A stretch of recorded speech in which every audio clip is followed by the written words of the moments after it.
Sibelle, je suis étudiante en Master 2 de droit à la faculté de droit de Nancy. Bienvenue sur Explore ton potentiel, le rendez-vous mensuel proposé par le SOIP, qui est le service d'orientation et d'insertion professionnelle de l'Université de Lorraine. L'objectif des différents rendez-vous mensuels sur divers thèmes est de t'informer sur les dispositifs offerts par le SOIP. Pour cela, j'ai à mes côtés aujourd'hui donc Nadia et deux ambassadeurs qui vont nous accompagner pendant toute la durée de ce live qui porte sur le recrutement des étudiants ambassadeurs.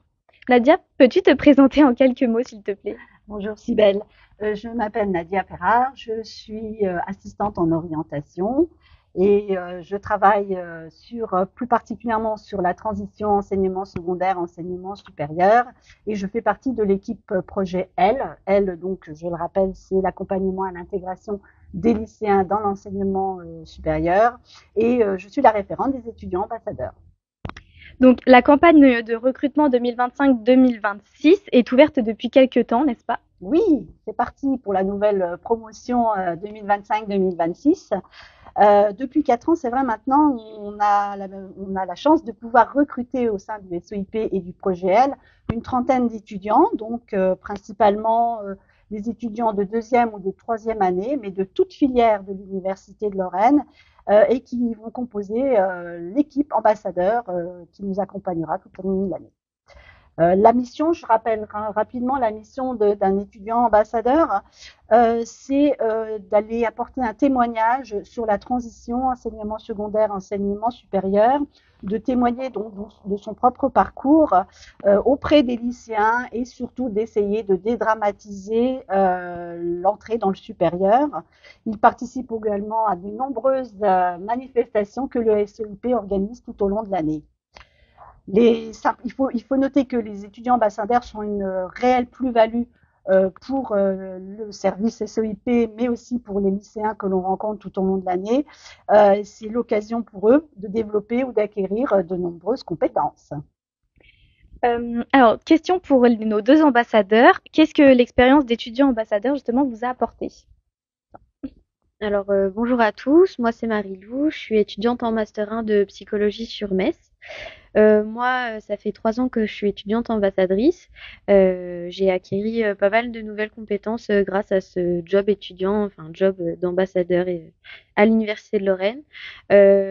J'ai vraiment eu une nouvelle aisance à l'oral parce que j'étais assez timide et assez renfermée quand j'étais au lycée et quand j'ai intégré l'équipe des ambassadeurs en L2, ça m'a permis de m'ouvrir aux autres parce que gérer un groupe de 10 lycéens, c'est quand même quelque chose qui peut être impressionnant au début et puis voilà, capter l'attention du public, etc. C'est quelque chose que j'ai pu apprendre.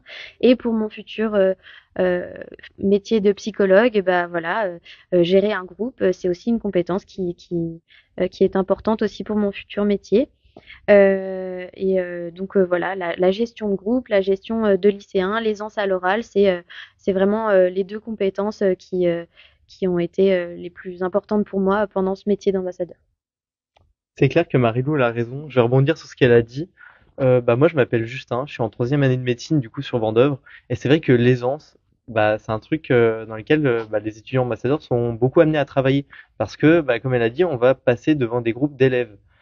Alors, moi, dans mon parcours, je suis aussi membre d'une asso. Donc, c'est vrai que j'ai cumulé les deux et à faire les deux. Donc, un tutorat plus rejoindre des étudiants ambassadeurs, ça m'a vraiment aidé à ne plus avoir peur à parler devant le monde, en fait.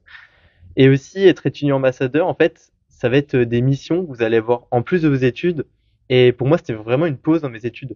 C'est-à-dire qu'on peut penser d'un côté que, oui, on va surcharger son emploi du temps, ouah, ça va pas être possible. Au final, là, on apprend à gérer un emploi du temps. C'est à nous de dire quand est-ce qu'on est dispo, quand est-ce qu'on n'est pas dispo. C'est à nous de déterminer si à tel moment je dois réviser ou je dois pas réviser ou je peux me permettre de me rendre dispo pour les ambassadeurs. Et en fait, là, j'ai l'impression d'avoir gagné de la maturité grâce à ce métier-là. Donc, moi, je regrette pas du tout de cette expérience et j'ai trouvé ça vraiment intéressant. Donc, ça fait 1 an et demi que j'y suis. Aussi, être étudiant ambassadeur, c'est connaître toute une équipe qui est dans diverses études. Parce qu'on a peut-être la vision tunnel à connaître que les gens de sa promo et de pas chercher plus loin sur comment ça se passe ailleurs. Et en fait, on se rend compte qu'au final, on est dans la même université, qu'on partage quand même beaucoup de points communs et il y a quand même des différences qui sont super intéressantes à savoir. Et enfin, en tant que membre d'une asso, j'aime bien savoir comment tout se déroule. Et j'ai notamment pu avoir beaucoup de retours sur comment ça se passe en interne dans l'Université de Lorraine. J'ai appris l'existence de nombreux services dans lesquels je ne soupçonnais pas leur existence avant. Voilà. Donc, on a beaucoup parlé de compétences. Donc, quelles compétences faut-il pour être un bon étudiant ambassadeur? Alors, les compétences premières, on va dire, c'est déjà être motivé. Être motivé et être investi dans une mission de témoignage, parce que la principale action, ça va être de témoigner, ne pas avoir peur. Comme on l'a dit et comme on l'a bien entendu, c'est de la prise de parole. L'aisance, effectivement, orale est assez importante. Le bon relationnel et surtout avoir envie de partager et avoir envie de faire partie d'une équipe, parce que c'est vrai que quand ils vont en intervention, ils sont en équipe, ils travaillent à plusieurs, donc il faut avoir envie de partager. Le goût du partage, je pense que c'est très intéressant, c'est primordial même. Est-ce que nos étudiants ambassadeurs ont une petite anecdote à nous raconter?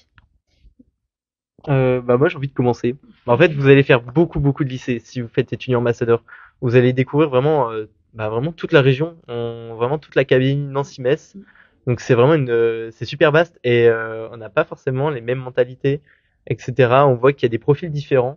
Et si vous faites une intervention sur la journée, vous aurez la chance de goûter beaucoup de cantines. Et franchement, moi c'est un truc que ça vous fait peut-être rire, mais moi j'ai vraiment aimé découvrir aussi ça en plus du profil des élèves, donc tester énormément de cantines. Et vous verrez, il y en a qui sont vraiment délicieuses.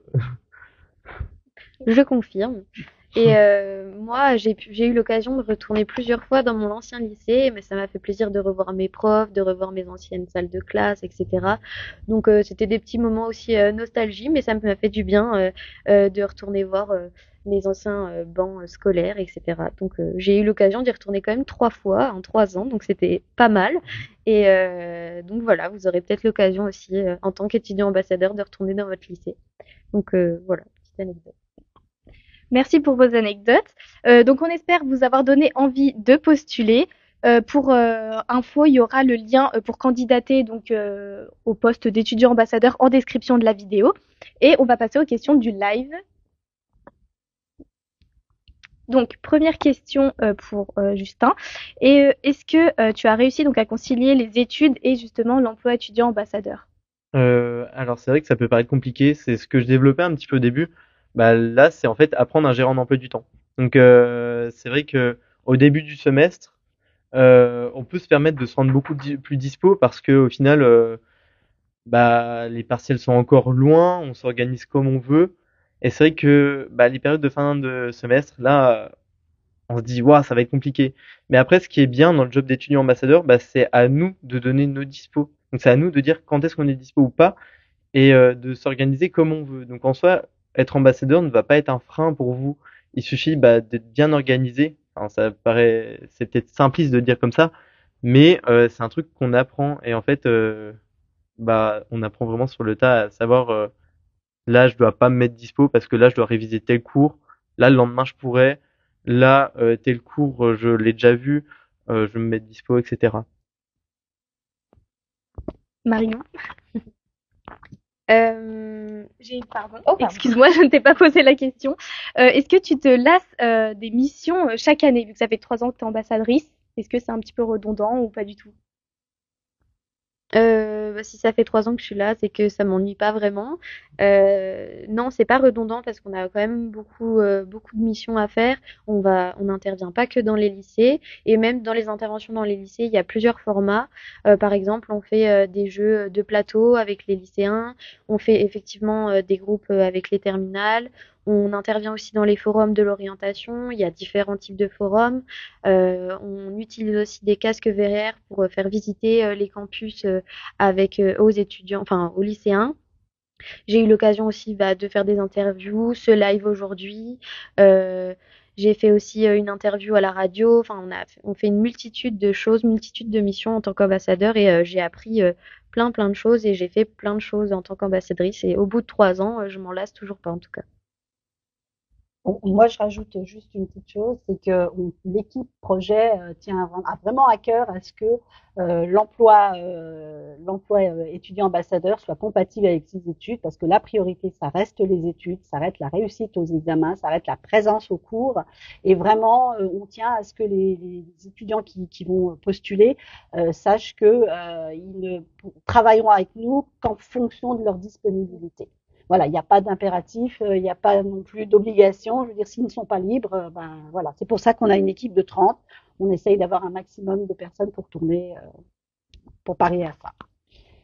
Donc merci beaucoup Nadia pour ces précisions. Merci beaucoup nos deux ambassadeurs d'avoir répondu donc à nos questions aujourd'hui.